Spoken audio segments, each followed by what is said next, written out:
mudanayaal iyo marwooyin ku soo dhawaada xaflad sanadeedka wasaaradda hawlaha guud asbad weyn oo shaqaalaha wasaaradda hawlaha guud ayaan iskugu nimid sida uu sheegayo xeerka shaqaalaha dawladda xeer number 97 qodobkiisa 3 farqadiisa koowaad oo sheegaysa institution wala dawladeed inuu sanadku markuu dhamaado oo qiimeeyo shaqaalihiisa maamuusa shaqaalihiisa ugu hawlqabadka fiicnaa sanadkaas caawa habeen qiimo badan waxa inoo soo dhamaaday 12 bilood oo u dhigmaya hal sano oo mudan in la isla xisaabtamo la isqiimeeyo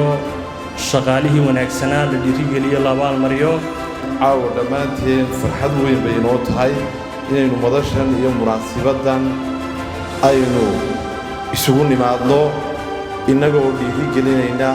abaalmarinayna isla markaana farxadda la qaybsanayna shaqaalaweynaha wasaaradda hawlaha guud dhulka iyo guriyeynta munaasibadda sanadkii dhammaaday ee 2022 awgeed racaawa in runtii aan goobjoog ka ahaado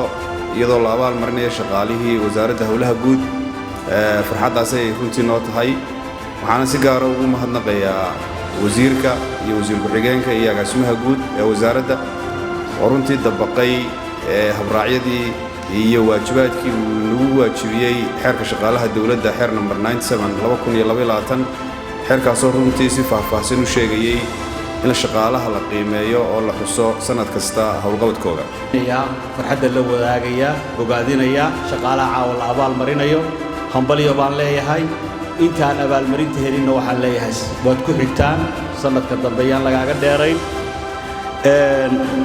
abaalmarintu horta marka hore waa sharci xeer baa jideeyey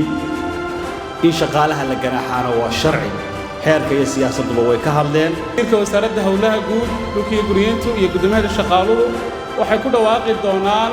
6 qof ee ugu sarreeyay wasaaradda hawlaha guud oo ku jiro employer of the year wasaaradda hawlaha guud injineer Umar Shabaan Ali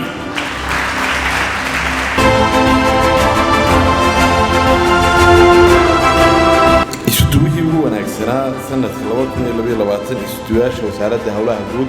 dhulka iyo guriyeynta waa Saleebaan Aadan Samata waa isuduwaha gobolka Awdal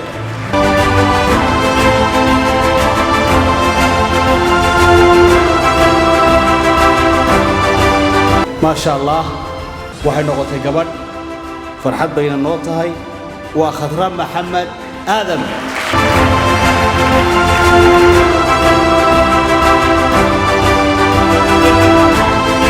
waa injineer Sakriye Abdullaahi Umar waana agaasimo ku-xigeenkii ugu wanaagsanaa agaasimo ku-xigeenada wasaaradda hambaliyo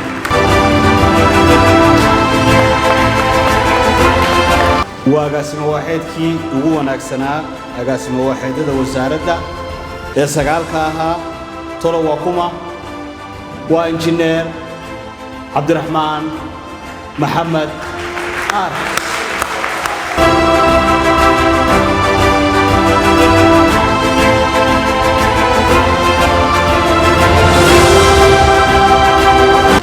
وجنانة كيمن جوجنا